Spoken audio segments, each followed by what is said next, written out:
মদন মোহন কি, রাসেশ্বরী রাধারানী কি। তাহলে আমরা সবাই মিলে এলাম, মন নিয়ে মধুময় শ্রীধাম বৃন্দাবনে আস্বাদন করছি রাধা কৃষ্ণের দান লীলা। ভগবান কৃষ্ণচন্দ্র তার প্রিয় সখা, প্রিয় নম্র সখা, প্রাণ সখা ইত্যাদি সখাদের নিয়ে বৃন্দাবনে গোষ্ঠ গোচারণে বিনোদ খেলায় মত্ত ভগবান খেলছে। ভগবান খেলেন, আমরাও খেলি।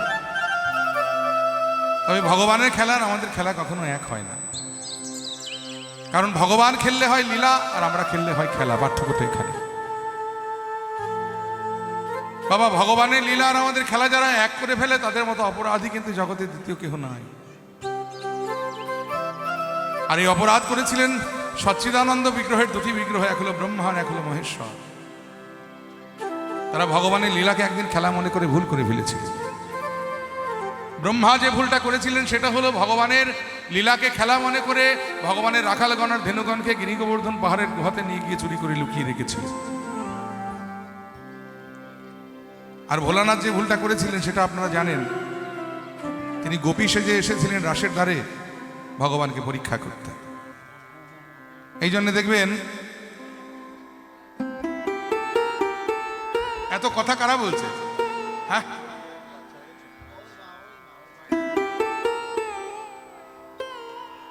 এই জন্য দেখবেন নবদ্বীপে যেদিন রাস হয় তার পরের দিন শান্তিপুরে রাস হয়। কারণ শান্তিপুরের রাসটার নাম হলো ভাঙা রাস। কেন জানেন? শান্তিপুরে যিনি ছিলেন, যিনি এসেছিলেন,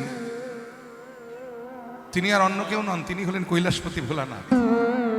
তিনি অদ্বৈত রূপে শান্তিপুরে এসেছিলেন। ভগবানের কাছে চেয়ে এসেছিলেন যে এই বছর এই জন্মে তো তোমার রাসের রস আস্বাদন করা হলো না। কলিযুগে যখন আমি নরকুলে জন্ম নিয়ে যাব, তখন যেন আমার বাসনা পূর্ণ করবার জন্য তুমি কৃপা করে আমার সম্মুখে রাসের তত্ত্বটা তুমি প্রকাশ করো। ভগবান সে কথা রেখেছিলেন। গত 29 তারিখে নবদ্বীপে রাস হয়েছে, 30 তারিখে আরোহণ হয়েছে, আর 30 তারিখে মানে গতকাল শান্তিপুরে রাস হয়েছে, আজকে সেই রাসের আরোহণ হচ্ছে। কখনো যদি শান্তিপুরে রাস দেখতে গিয়ে থাকেন তাহলে নিশ্চয়ই বুঝতে পারছেন শান্তিপুরের রাসের কত গুরুত্ব সারা পৃথিবীর বুকে। ভগবানের রম্যস্থান বৃন্দাবন, কিন্তু রাসলীলার জন্য বিখ্যাত হলো শান্তিপুর। কারণ স্বয়ং ভগবান তিনি অদ্বৈতকে কৃপা করে রাসের তত্ত্ব বোঝাতে এসেছিলেন কলিযুগে। আহা, হরি বল হরি বল। যাই হোক, এই যে ব্রহ্মার মহেশ্বর তারা ভুল করেছিলেন ভগবানের লীলাকে খেলা মনে করে, এই জন্য অভিশপ্ত হয়েছিলেন। তাদেরকে নরকুলে আসতে হয়েছিল, একজন ব্রহ্ম হরিদাস রূপে আর একজন অদ্বৈত রূপে এসেছিলেন এই কলির যুগে। তাই ভগবান খেললে হয় লীলা, আমরা খেললে হয় খেলা। ভগবানের লীলা আর আমাদের খেলা কত সুন্দর পার্থক্য করে গেছেন বাংলার একজন বিখ্যাত কবি। তবে তিনি হিন্দু ছিলেন না, মুসলমান কুলে জন্মেছিলেন। নাম ছিল তার কাজী নজরুল ইসলাম। কি সুন্দর বর্ণনা করেছে দেখুন ভগবানের লীলার আমার খেলাকে। বলে, প্রভু তুমিও খেলছো, আমরাও খেলছি, তবে তোমার খেলার আমাদের খেলা এক নয়। কেমন খেলিছ এ বিশ্ব নয়ে বিরাট শিশু আনমনে খেলিছ, প্রলয় সৃষ্টি তব পুতুল খেলা, নিরজনে প্রভু নিরজনে খেলিছ। হে ভগবান, তুমিও খেলছো, আমরাও খেলছি, তবে তোমার খেলার আমাদের খেলা এক নয়। ছেলেবেলায় আমরা পুতুল খেলি না? দেখবেন মাটি দিয়ে পুতুল গড়ি ইচ্ছে মতো সাজায়, যেমন খুশি খেলি, খেলা শেষ হয়ে গেলে ভেঙে জলে ভাসিয়ে দিই। ভগবানও পুতুল খেলছে, তবে আমরা মাটির পুতুল নিয়ে খেলি, আর ভগবান আমাদের মতো রক্ত মাংসের পুতুলগুলো নিয়ে খেলছে। ইচ্ছে হলে গড়ছেন, যেমন খুশি সাজাচ্ছেন, যেমন খুশি খেলছেন, খেলা শেষ হয়ে গেলে একদিন ভেঙে জলে ভাসিয়ে দিচ্ছে। তাই আমরা হলাম শিশু আর তিনি হলেন বিরাট শিশু। কারণ আমাদের খেলার জায়গা সংসার খেলার মাঠ, আর তার খেলার জায়গাটা শূন্যে মহা আকাশে। তুমি মগ্ন লীলা বিলাসে, শূন্য মহান আকাশে তুমি মগ্ন লীলা বিলাসে। শূন্যে মহা আকাশে তুমি মগ্ন লীলা বিলাসে।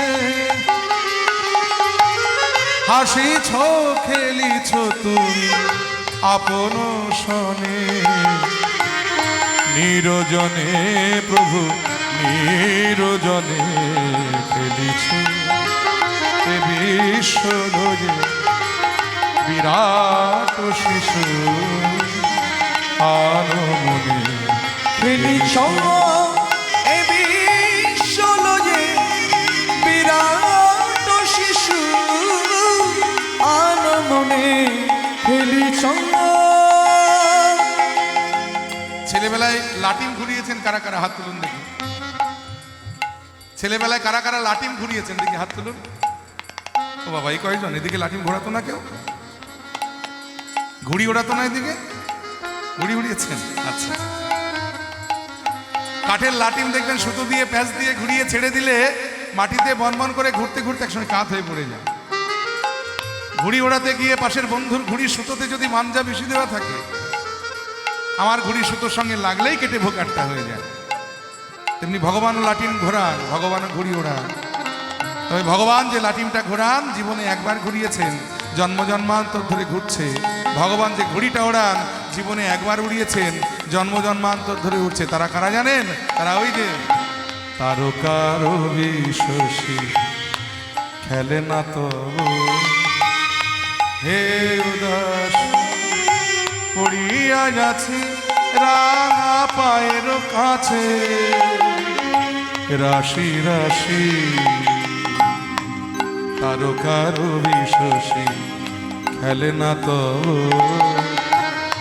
হে উদাস পড়িয়া যাচ্ছে রাঙা পায়ের কাছে, রাশি রাশি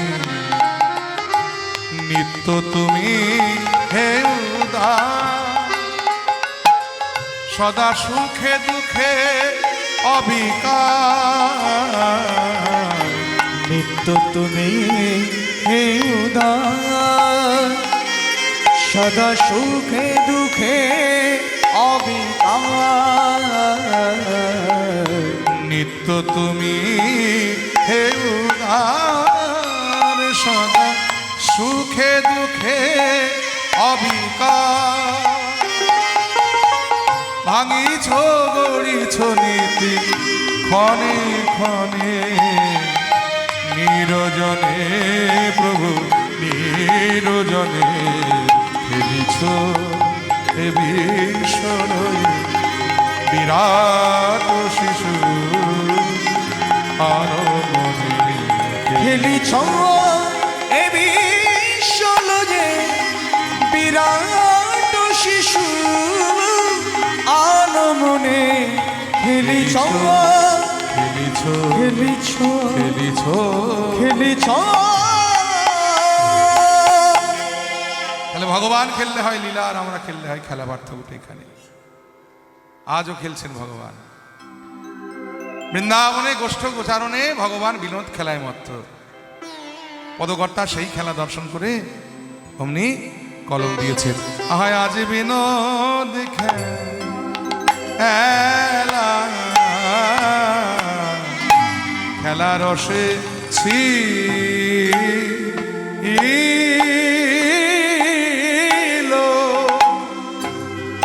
ও ছিল কানা, ছিল সুবলার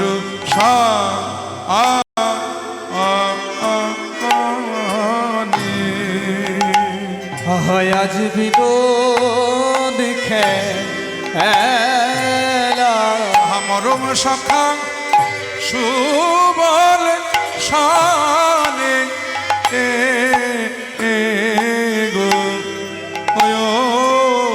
আহায় আজ বিনোদ খেলা পরম সখা সুবল শানে আজ যমুনা পুলিন রঙ্গে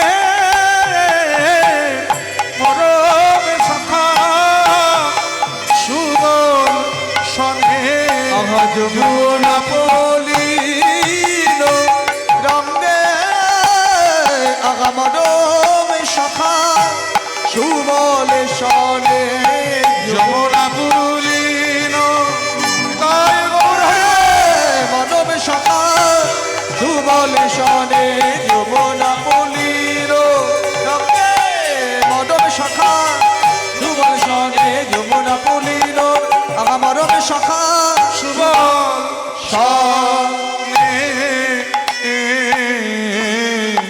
গো আহায় আজ বিনোদ জানি তাই ভক্তমণ্ডলী ভক্তিমতী মায়েরা, আমি আপনাদের 2-3 মিনিট সময় একটু চেয়ে নিয়েছিলাম বা নিলাম আর কি আপনাদের থেকে। এই যে গানটি গাইলাম এগুলো হলো কীর্তনের মহাজনী তাল।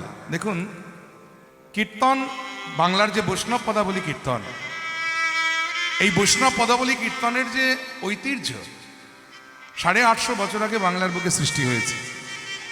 যা সৃষ্টিকারক হলেন বীরভূম জেলার মাটির কবি ছিলেন, যার নাম কবি জয়দেব গোস্বামী, যার হাত ধরে বাংলার বৈষ্ণব পদাবলী কীর্তন সৃষ্টি হয়েছে। কোনো ভক্তের জীবনী গাইলাম, এটা কিন্তু বৈষ্ণব পদাবলী কীর্তন নয়। কোনো ভক্তের জীবনী বা রামায়ণের কোনো একটা উপাখ্যান বা মহাভারতের কোনো একটা উপাখ্যান বা পুরাণের কোনো একটা উপাখ্যান গাইলাম, সেটা কিন্তু বৈষ্ণব পদাবলী কীর্তন নয়। কীর্তন হতে পারে সেটা, কারণ কোনো কিছুর গুণাগুণ বর্ণনা করাই হলো কীর্তন। কিন্তু বৈষ্ণব পদাবলী কীর্তন বলতে যেটা বোঝায়, সেটা কিন্তু বৈষ্ণব কবিদের পদ, যা রচনা করেছেন মধ্যযুগের গীতিকবিরা, যেমন আমার কবি জয়দেব, চণ্ডীদাস, বিদ্যাপতি, গোবিন্দ দাস, জ্ঞানদাস, শশীশেখর, হ্যাঁ, যাদের হাত ধরে বৈষ্ণব পদাবলী বাংলার বুকে প্রতিষ্ঠা লাভ করেছে। আর এই পদাবলী কীর্তনের ঐতিহ্য হলো কীর্তনের বিলম্বিত তালের গান। হয়তো আপনাদের কাছে শুনতে বিরক্ত লাগবে, কিন্তু লাগাটাই স্বাভাবিক, কারণ আপনারা যারা তাল বোঝেন না, বড় বড় তাল আপনাদের শুনে লাভ কি? তাহলে আপনারা শুনবেন কেন? প্রশ্নটা এখানে। কারণ এই বড় বড় তালের গানগুলো কিন্তু আপনি, আমি বা আমার আপনার মতো লোক সৃষ্টি করেনি। এগুলো যারা সৃষ্টি করে গেছেন তারা এক একজন কীর্তন আচার্যগণ, যেমন আমার নরোত্তম দাস ঠাকুর মহাশয়, শ্রীনিবাস আচার্য প্রভু মহাশয়, যাদের হাত ধরে বাংলার বুকে এই বাংলার মহাজনী কীর্তন গানের ভিত পত্তন হয়েছিল। এই যে কীর্তনের শুরুতে আমরা গৌরচন্দ্রিকা গাই না, এই গৌরচন্দ্রিকা গাওয়ার রীতি বিধিবদ্ধ হলো সেদিন থেকে, যেদিন খেতুড়ির মহোৎসবে নরোত্তম দাস ঠাকুর কীর্তনের আয়োজন করেছিলেন। বৃন্দাবন থেকে ফিরে এসে বাংলাদেশের গরানহাট পরগনার খেতুড়ি নামক একটি জায়গা, যেটা হলো রাজশাহী জেলাতে অবস্থিত, সেই খেতুড়ির রাজবাড়ির ছেলে ছিলেন নরোত্তম। গৌর ভজন, কৃষ্ণ ভজনের জন্য রাজ্য ছেড়ে চলে গিয়েছিলেন। তারপরে যখন তিনি বৃন্দাবনে গিয়ে লোকনাথ গোস্বামীর কাছে দীক্ষা গ্রহণ করলেন, তাতে অনেক কাঠখড় পড়াতে হয়েছে। লোকনাথ গোস্বামীর কাছে দীক্ষা নিতে গিয়ে অনেক পরীক্ষা দিতে হয়েছে। রাজার ছেলে নরোত্তম গুরুদেবের বিষ্ঠা পর্যন্ত পরিষ্কার করেছেন, তারপরে তিনি দীক্ষা পেয়েছেন। দীক্ষা অন্তে, শাস্ত্র অধ্যয়ন অন্তে, শাস্ত্র জ্ঞান অন্তে তিনি চিন্তা করলেন সঙ্গীত শিক্ষা করব, কারণ সঙ্গীতের মাধ্যমে ভগবানকে যত তাড়াতাড়ি পাওয়া যায় আর কোনো কিছুর মাধ্যমে পাওয়া যায় না। কারণ ভগবান নিজে বলেছেন যে নাহাং তিষ্ঠামি বৈকুণ্ঠে যোগিনাং হৃদয় নাচ মদ ভক্তা যত্র গায়ন্তী তত্র তিষ্ঠামি নারদ। তাহলে সঙ্গীতের মাধ্যমে ভগবানকে যত তাড়াতাড়ি পাওয়া যায়, অন্য কোনো পথে কিন্তু ভগবানকে অত তাড়াতাড়ি পাওয়া যায় না। তাই নরোত্তম ঠাকুর চিন্তা করলেন আমি সঙ্গীত শিক্ষা করব। তখন বৃন্দাবনের সবচাইতে শ্রেষ্ঠ সঙ্গীত সাধক ছিলেন হরিদাস স্বামী, যিনি নিধুবনে তার দেহত্যাগ করেছিলেন ভগবানকে গান শোনাতে শোনাতে। সেই হরিদাস স্বামীর প্রিয় দুজন ছাত্র ছিলেন, একজন হলেন তানসেন, যাকে আমরা তানসেন বলে চিনি, যার ভালো নাম ছিল রামতনু মিশ্র, যিনি আকবরের সভা গায়ক ছিলেন। আর একজন হলেন এই নরোত্তম দাস ঠাকুর মহাশয়। যদিও নরোত্তম দাস ঠাকুর লোকনাথ হরিদাস স্বামীর কাছে মার্গ সঙ্গীত শিক্ষা করে সেই সঙ্গীতকে তিনি বাংলার বৈষ্ণব পদাবলী কীর্তনের সঙ্গে যুক্ত করেছিলেন। এই জন্য বাংলার বৈষ্ণব পদাবলী কীর্তন কিন্তু জাতাক সঙ্গীত নয়, একেবারে পিওর ক্লাসিক্যাল ধ্রুপদঙ্গীয় গান এটি। আজকাল যদিও কীর্তন একটু মডার্ন হয়ে গেছে, অন্যরকম হয়ে গেছে, যাই হোক তবু যতটুকু বাঁচিয়ে রাখা যায় চেষ্টা করব আমরা বাঁচিয়ে রাখার জন্যে। গত রবিবারে আমার একটা লেখা জার্নাল আপনার কল্যাণী বিশ্ববিদ্যালয়ের জার্নালে প্রকাশ পেল। এটা আমার কাছে খুব পরম পাওয়া, কারণ আমার মতো একদম ক্ষুদ্র মানুষকে বিশ্ববিদ্যালয় থেকে এই লেখার দায়িত্বটা দিয়েছিল। তাতে লেখার বিষয়বস্তুটা ছিল বাংলার বৈষ্ণব পদাবলী কীর্তন ও চৈতন্যদেব। এটাকে নিয়ে লিখতে হয়েছিল আমার, যেটা রিসার্চ পেপার হিসাবে জার্নালে জায়গা পেয়েছে এবং সমাদৃত হয়েছি গুণীজনের মাঝখানে। আমাকে বিদ্যা অলঙ্কার পুরস্কারে তারা ভূষিত করেছেন। এটা আমার কাছে আমার কীর্তন জীবনের সবচাইতে বড় পাওয়া। নিতাই গৌর হরিবল, আপনারা আশীর্বাদ করবেন যেন বাংলার কীর্তন গানকে আমি এইভাবে শ্রদ্ধা করে তার সেবা সারা জীবন ধরে করে যেতে পারি। হরে কৃষ্ণ। তা যাই হোক, সেই বাংলার বিলম্বিত তালের কীর্তন গান আমরা একটু শ্রবণ করলাম। আর তারপরে দেখুন ছোট সুর, হ্যাঁ এতক্ষণ আমরা এই যে গানটা গাইলাম বড় তালের, এরপরে ছোট লোফা। হ্যাঁ, খেলার আসে ছিল কানাই সুবলেরও সনে, হেন কালে রাধা বদন পড়ে গেল মনে। মানে সুবলের সঙ্গে থাকতে থাকতে তার রাধারানীর কথা মনে পড়ে গেছে। কেন? এই সুবলকে বলা হয় গোবিন্দের রাধা উদ্দীপনের গুরু। অবশ্য তারও একটা কারণ আছে। কারণটা কি? সুবলের বদনের সঙ্গে রাধারানীর বদনের একটু মিল আছে। মিলটা কেন আছে? তার পেছনে একটা কারণ আছে। এই কারণটা গত বছর বলে গিয়েছিলাম, মনে আছে কারোর? কারো মনে আছে? যদি কারো মনে থাকে হাত তুলুন দেখি। বলে না বাবা, বাড়ি যেতে যেতে ভুলে গেছি। মিলটা কেন আছে শুনুন তাহলে। রাধারানীর পিতার নাম বৃষভানু রাজা। বৃষভানু রাজারা তিন ভাই, বৃষভানু, চন্দ্রভানু, সুভানু। বৃষভানু রাজার দুটি কন্যা আর একটি পুত্র। পুত্রটি সকলের বড়, যার নাম শ্রীদাম, যে ভগবানের প্রিয় সখা। আর কন্যা দুটি রাধারানী। রাধারানীর ছোট একটা বোন ছিলেন যার নাম ছিল অনঙ্গমঞ্জরী। চন্দ্রভানুর একটি কন্যা যার নাম চন্দ্রাবলী, সুভানুর একটি পুত্র যার নাম সুবল। তাহলে সম্পর্কটা কি দাঁড়ালো? জ্ঞাতি ভাই বোনেরা, মানে জ্যাঠাতো খুড়তো ভাই বোন। তো অনেক সময় দেখবেন জ্যাঠাতো খুড়তো ভাই বোনদের সঙ্গে কারো না কারো একটু মুখের মিল থাকে। এই সুবলের বদনের সঙ্গে রাধারানীর বদনের একটু মিল আছে। যখনই গোবিন্দ সুবলের বদন পানে খেলতে খেলতে চায়, অমনি তার রাধার কথা মনে পড়ে যায়। আজকেও খেলতে খেলতে ওই রাধার কথা মনে পড়ে গেছে। সঙ্গে সঙ্গে ভগবান কি করলেন? আপনার ধেনু সব সঙ্গী গণে দিয়া, আপনার ধেনু সব সঙ্গী গণে দিয়া, আপনার ধেনু সব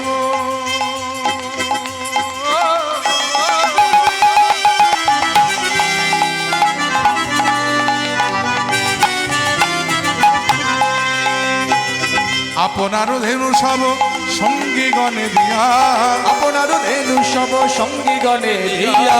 এবারে রাধা বলি বাজায় বাসি ভঙ্গ হইয়া, রাধা বলি বাজায় বাসি ভঙ্গ হইয়া। বাজায় রাধা রাধা রাধা বলে, রাধা রাধা রাধা বলে, রাধা রাধা রাধা বলে, রাধা রাধা রাধা বলে, কোথা বৃন্দাবন বিলাসিনী রাধা রাধা রাধা বলে। বৃন্দাবন বিলাসিনী দেখা দাও হে তোরা করি, বৃন্দাবন বিলাসিনী দাও হে তারা করে, বৃন্দাবন বিলাসিনী। রাধা রাধা রাধা বলে, রাধা বলি শ্যামনগর পুরিল মোহন বাসে, ওই রাধা বলি শ্যামে নগর পুরিল মোহন বাসে। শ্রীরাধিকার কর্ণে তাহা প্রবেশিল আসে, রাধিকার কর্ণে তাহা প্রবেশিল আসে।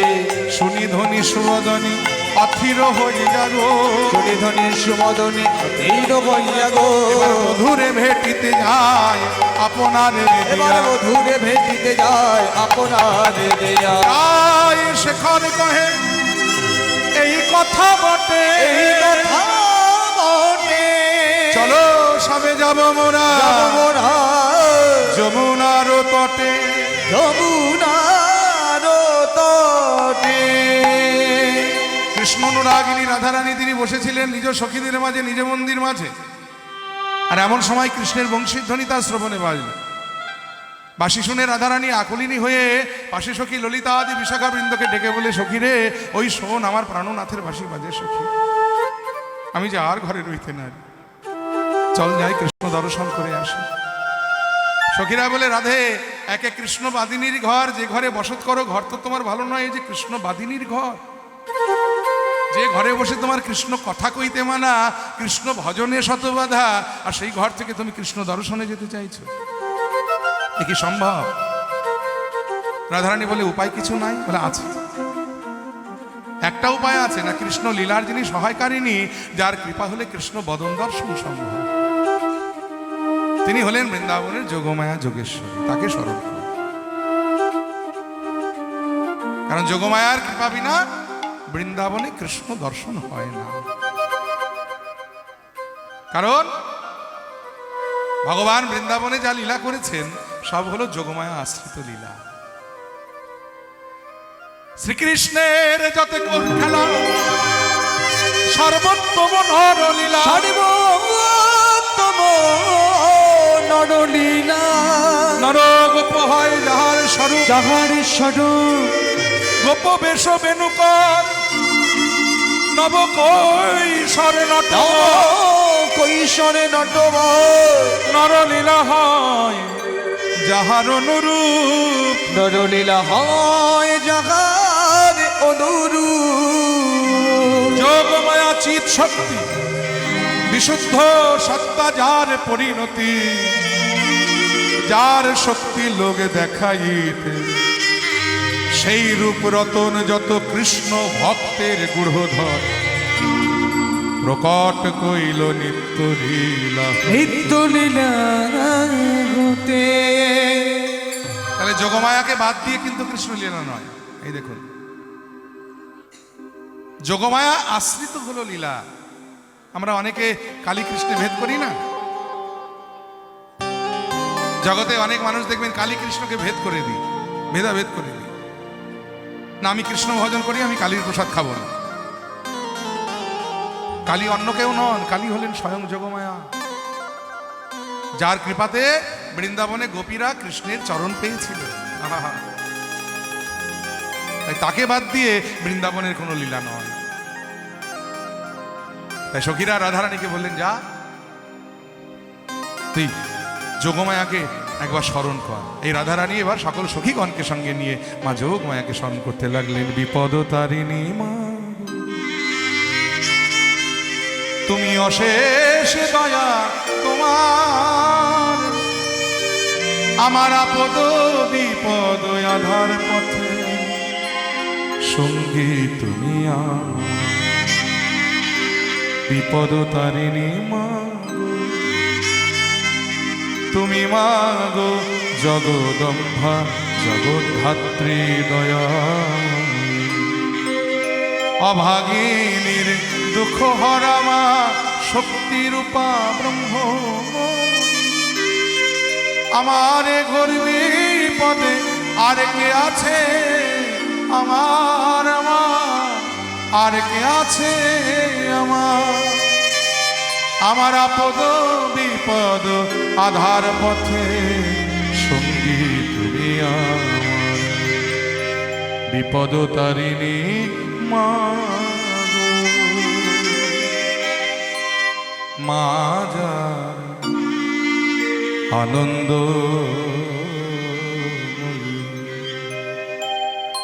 সে কি নিরানন্দে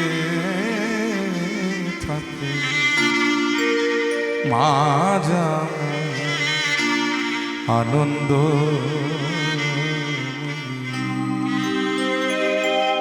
ও জারি হোকালে পর কালে, জারি হোকালে পরকালে, ওগো মা যারে আনন্দে রাখে, মা গো মা যার আনন্দ।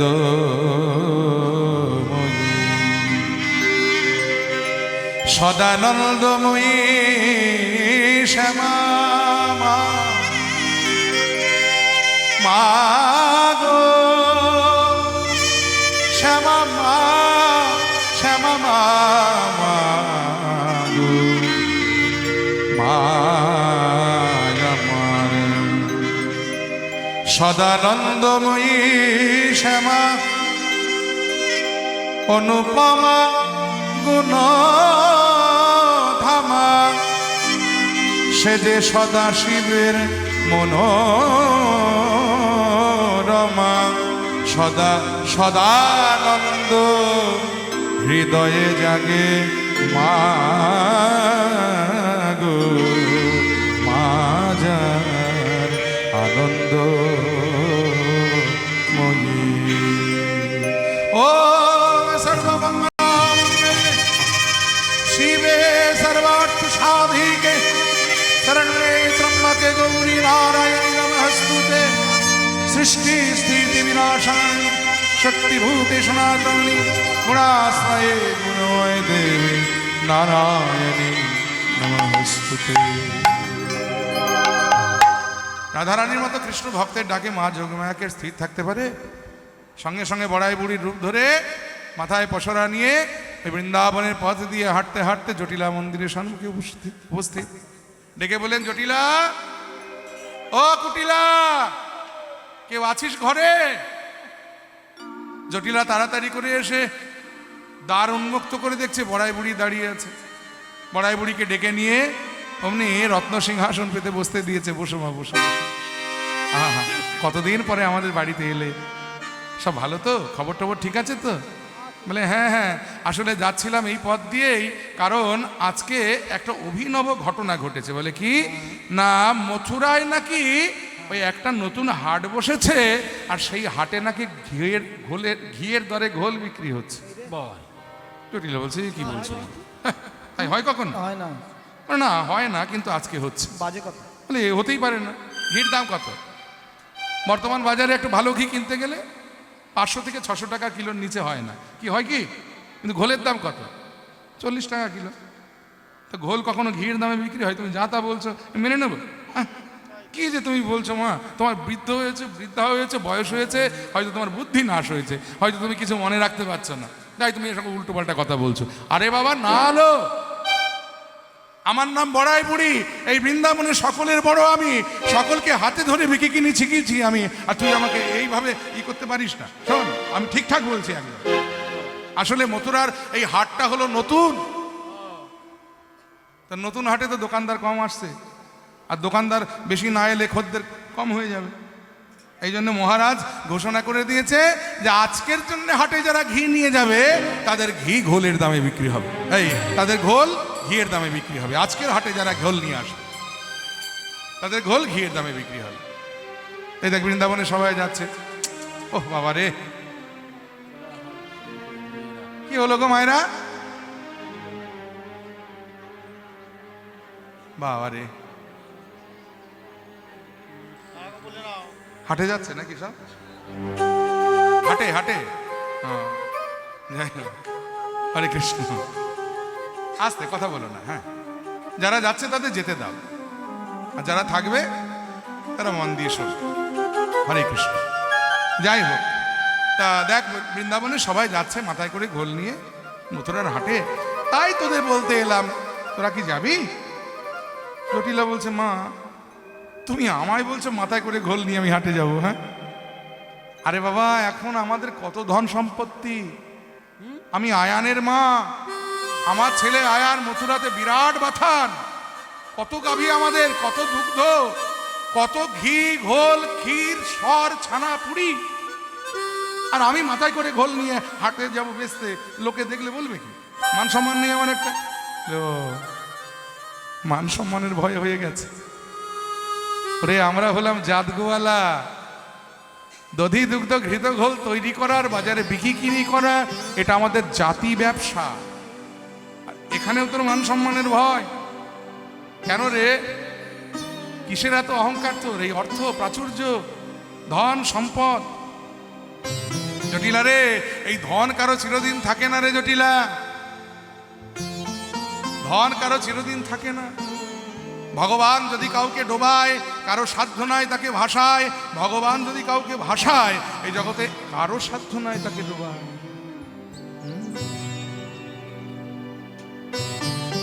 তাহলে একটা কথা বলি শোন। এক রাজ্যে এক রাজা ছিল, আর সেই রাজা ছিল নিঃসন্তান। রাজামশাই চিন্তা করলো যে আমার মৃত্যুর পরে রাজ্যের রাজা কে হবে? একটা যোগ্য ব্যক্তি দরকার। যাকে রাজ্যের ভার দিয়ে আমি অনায়াসে মরতে পারবো। অনেক ভেবেচিন্তে রাজামশাই একটা বুদ্ধি বার করলেন, রাজার পেয়াদাদের দিয়ে রাজ্যময় ঢেড়ি পিটিয়ে একটা ঘোষণা করে দিলেন। রাজার পেয়াদারা চিৎকার করে বলে, শোনো শোনো রাজ্যবাসী, আমাদের রাজ্যের রাজার নিবেদন, এই রাজ্যের কোনো ব্যক্তি যদি রাজামশাই 3টি প্রশ্নের সঠিক উত্তর দিতে পারে, রাজামশাই তাকে রাজ্য দান করে চিরদিনের জন্য বনবাসী হয়ে যাবে।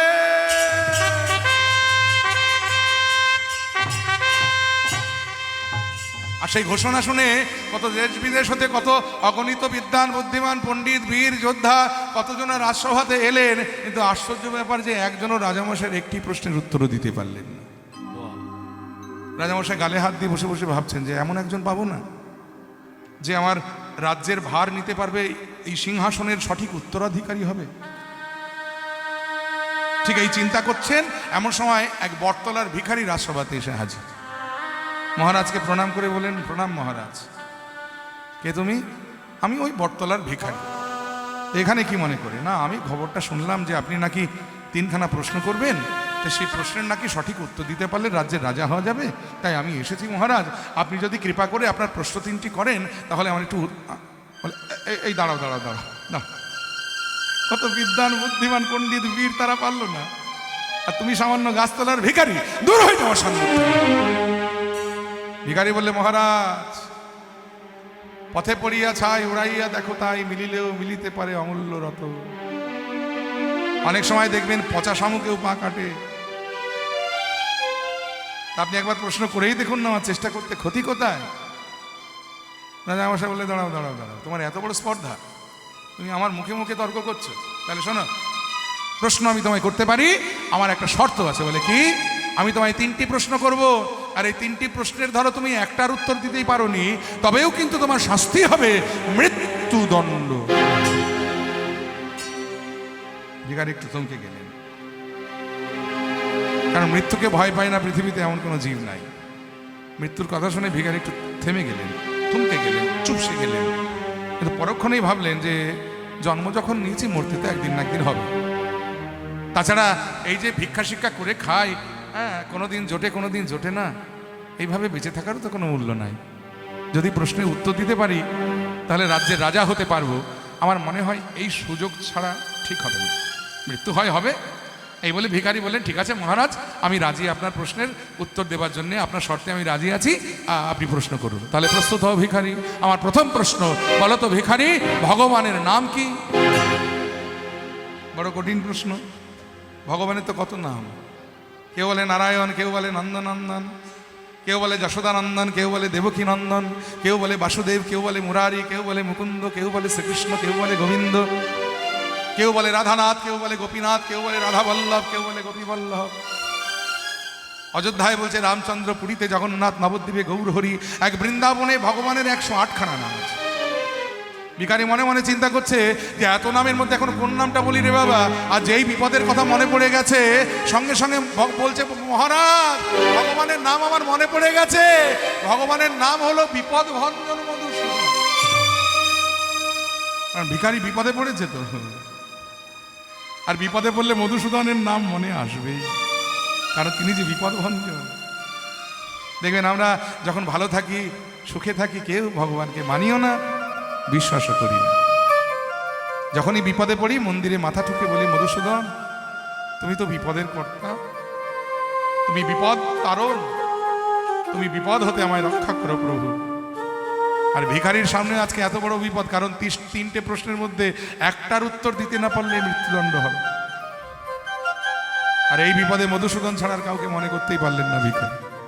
রাজামশাই হেসে বললেন, হ্যাঁ ভিখারি, আমার প্রথম প্রশ্নের উত্তর পেয়ে গেছি। এবারে 2 নম্বর প্রশ্ন, বলো তো ভগবান কোথায় থাকেন? এটাও কিন্তু কঠিন প্রশ্ন। কেউ বলছে ভগবান বৈকুণ্ঠে আছে, কেউ বলছে না ভগবান বৃন্দাবনে আছে, আর এক দল বলছে না না ভগবান অযোধ্যায় আছে, কেউ বলছে না ভগবান পুরীতে আছে। আবার আমাদের নবদ্বীপের কথায় আসুন, একদল বৈষ্ণব দাবি করে বলছে ভগবান গঙ্গার এপারে আছেন, আর একদল বৈষ্ণব দাবি করে বলছে না ভগবান গঙ্গার ওপারে আছে। তাহলে ভগবান প্রকৃত কোথায় আছে? আমরা তীর্থে যাই ভগবান খুঁজতে, কিন্তু আসল জায়গাটা খুঁজি না। এক শেঠজি ব্যাগে 5 লাখ টাকা নিয়ে হাওড়া স্টেশন থেকে দিল্লি যাচ্ছে। এক চোর কোনো ক্রমে জেনে গেছে শেঠজির কাছে 5 লাখ টাকা আছে। চোরের যা স্বভাব, কাউন্টার থেকে একটা দিল্লির টিকিট কেটে ওই ট্রেনে উঠে খুঁজে খুঁজে শেঠজির পাশে গিয়ে বসে পড়েছে আর অপেক্ষা করে আছে শেঠজি একটু অন্যমনস্ক হলেই টাকাগুলো চুরি করে চম্পট দেব।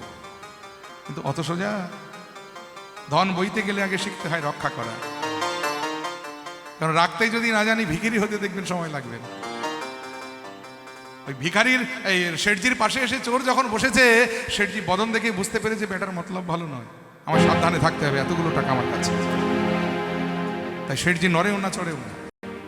দেখতে দেখতে ট্রেন ধানবাদ পৌঁছে গেছে, 6-7 ঘন্টা হয়ে গেছে। চোর চিন্তা করছে কি ধৈর্য শক্তি রে বাবা শেঠজি, ঠায় এক জায়গায় এতক্ষণ বসে আছে, আমার তো হাত পা লেগে গেছে বাবা, যাই একটু হাঁটাচলা করে আসে। এই বলে চোর উঠে দাঁড়িয়ে হাঁটতে হাঁটতে দরজার পাশে গিয়ে হাওয়া খেতে শুরু করেছে।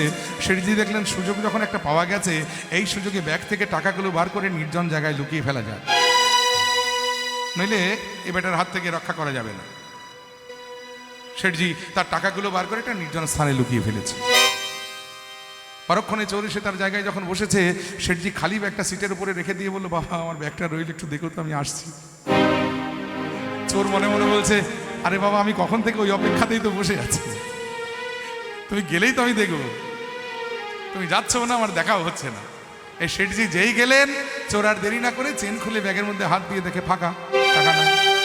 অবাক হলেন চোর, পাকা খবর আমার কাছে, ব্যাগে 5 লাখ টাকা নিয়ে শেঠজি দিল্লি আসছে, টাকাগুলো কোথায় গেল? এরপরে যতবার শেঠজি বাইরে যায় ততবারই চোর খোঁজে, কিন্তু খুঁজলে কি হবে, টাকাগুলো আর খুঁজে পায় না। অবশেষে ট্রেনটা যখন দিল্লির কাছাকাছি এসে গেছে, চোর চিন্তা করলেন যে আমি এলাম আর ফিরে যাবো, এই আসা আর যাওয়াটা আমার বিফল হয়ে গেল। কিন্তু আমি এত বড় চোর, জীবনে কোনোদিন কারো ঘর থেকে চুরি না করে নিরাশ হয়ে ফিরিনি। আজ আমি শেঠজির কাছে হেরে যাব? আমার কাছে পাকা খবর আছে যে শেঠজি ব্যাগে 5 লাখ টাকা নিয়ে দিল্লি আসছে, টাকাগুলো কোথায় গেল? অবশেষে হতাশ, ক্লান্ত, পরিশ্রান্ত হয়ে আস্তে চোর শেঠজির চরণে আত্মসমর্পণ করেছে। চরণ দুটো জড়িয়ে ধরে বলছে, শেঠজি আপনি বিশ্বাস করুন, আপনাকে আমি সত্যি কথা বলছি, আমি ভালো নই, আমি একজন চোর। আর এত বড় চোর আমি যে জীবনে কোনোদিন কারো ঘরে ঢুকে চুরি না করে নিরাশ হয়ে ফিরিনি। আজ জীবনে প্রথমবার আপনার কাছে হেরে গেলাম। আমার কাছে পাকা খবর আছে যে আপনি ব্যাগে 5 লাখ টাকা নিয়ে দিল্লি আসছেন, কিন্তু সেই হাওড়া থেকে এতটা পথ আমি ট্রেনের মধ্যে আপনার ব্যাগটা এত খোঁজাখুঁজি করলাম যে আপনার টাকাগুলো আমি কিছুতে খুঁজে পেলাম না। আপনি যদি কৃপা করে আমায় একটু জানিয়ে দেন যে আপনার টাকাগুলো আপনি কোথায়। না না, ভয় পাবেন না আপনি, আমি কথা দিচ্ছি আপনাকে, আমি আর চুরি করব না। ও চুরি করার স্বাদ আমার মিটে গেছে। এখন আমার বড় জানতে ইচ্ছে করছে যে আমার মতো চোরকে ফাঁকি দিয়ে আপনি আপনার টাকাগুলো কোথায় রেখেছেন। শেঠজি হাসতে হাসতে বলছে, বাবা তুমি যখন আমায় সত্যিটা বলেই দিলে, তাহলে আমিও তোমায় সত্যিটাই বলি। শোনো, ওই যখন তুমি এসে আমার পাশে বসেছিলে না, আমি তখনই তোমার বদন দেখে বুঝেছিলাম যে তোমার মতলব ভালো নয়। তাই তুমি যেমন অপেক্ষা করেছিলে যে আমি কখন বাইরে যাব, তেমনি আমিও অপেক্ষা করেছিলাম যে তুমি কখন বাইরে যাবে। আমি জানতাম যে আমার থেকে তোমার ধৈর্য শক্তি অনেক কম, এটা আমার দৃঢ় বিশ্বাস ছিল। তাই আমি জানতাম যে নির্ঘাত তুমি আমার আগে বাইরে যাবেই। আর যেই তুমি আমার আগে বাইরে গেলে, আমি আর দেরি না করে আমার ব্যাগের টাকাগুলো আমি বার করে আমি ওই তোমার ব্যাগের মধ্যে রেখে দিয়েছি। ওই যে তুমি যে ব্যাগটা এনেছো, খুঁজে দেখো, আমার সমস্ত টাকা তোমার ব্যাগের মধ্যে। কেন কি জানো বাবা? এত জায়গা থাকতে আমি তোমার ব্যাগের মধ্যে টাকাগুলো কেন লুকিয়েছি জানো? কারণ আমার কাছে আমি এটা নিশ্চিত জানি যে তুমি আমার ব্যাগটা খুঁজবে, কিন্তু তোমার নিজের ব্যাগটা তুমি খুঁজবে না। ভগবান ও তীর্থ থেকে পালিয়ে এসে লুকিয়েছে কোথায় জানেন? এই মানুষের হৃদয় মন্দির মাঝে। কারণ ভগবান নিশ্চিত জানেন মানুষ তাকে তীর্থে তীর্থে খুঁজে বেড়াবে, কিন্তু নিজের হৃদয় মন্দিরটি একবারও খুঁজবে না। বিশ্বকবি রবীন্দ্রনাথ ঠাকুর এই প্রসঙ্গে দুটো কথা কি সুন্দর লিখেছে দেখুন।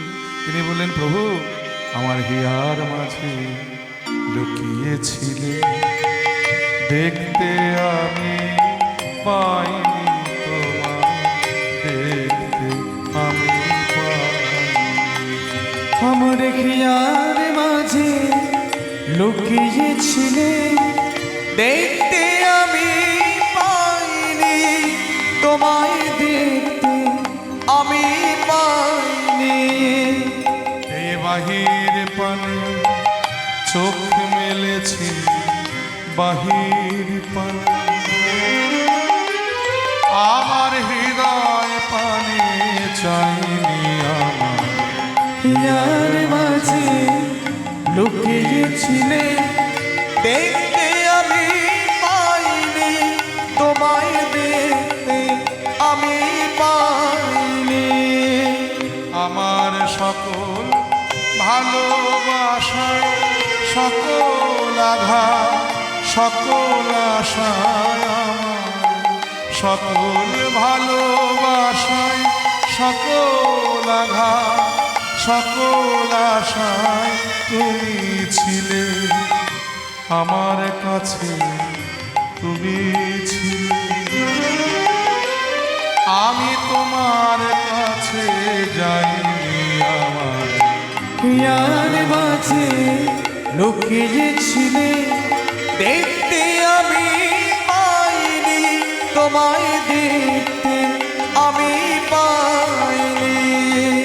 তুমি মোর আনন্দ ছিলে আমার খেলায়, তুমি মোর আনন্দ ছিলে আমার খেলা।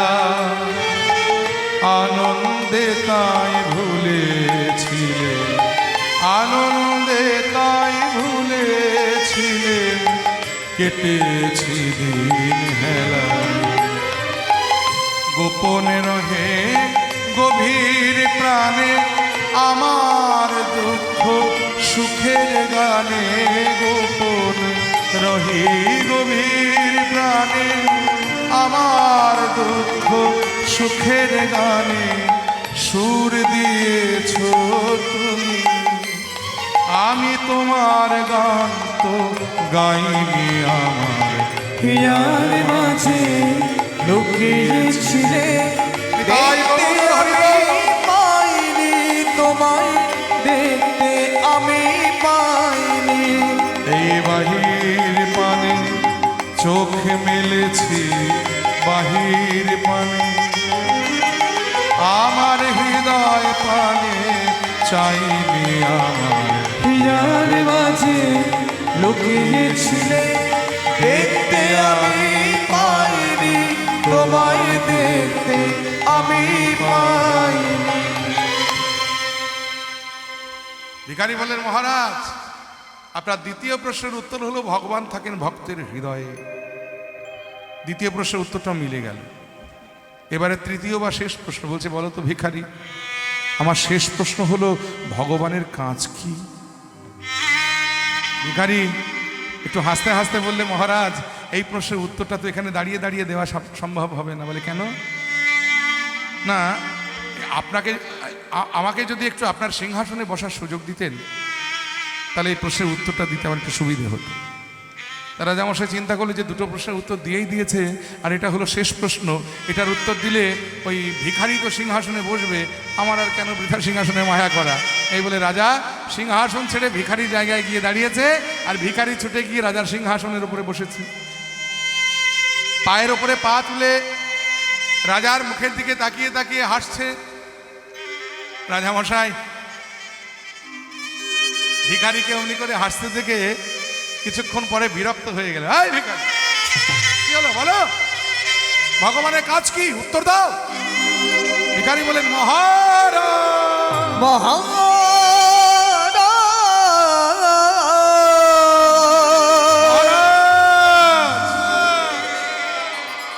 আপনি এখনো বুঝতে পারেননি ভগবানের কাজ কি?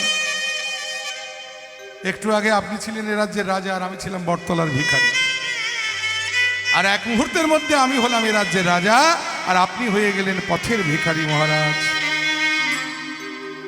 এটা কি ভগবানের কাজ নয়? ভিখারির উত্তরে সন্তুষ্ট হয়ে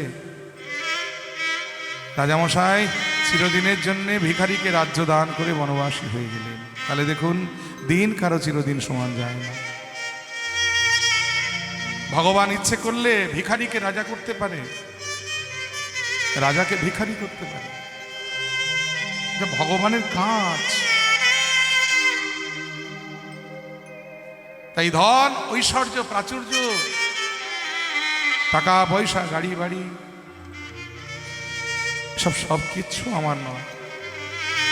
কিন্তু দিনরাত আমরা শুধু আমার আমার আমার আমার করছি। বাড়ি আমার, গাড়ি আমার, স্ত্রী আমার, পুত্র আমার, কিন্তু আমি কার? আমি করি বুঝিতে না পারি কে আমি, আমাতে আছে কি রতন। যার শক্তি বলে